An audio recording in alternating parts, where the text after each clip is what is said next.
in one of the churches in Italy. Then, few years after,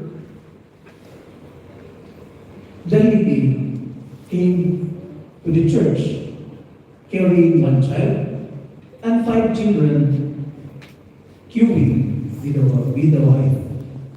Then the parish priest remembered, this is the woman who asked for prayer. So he approached the woman and asked, where is your husband?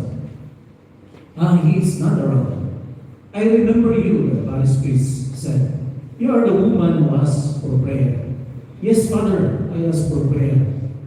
That's why now I have already 6 children.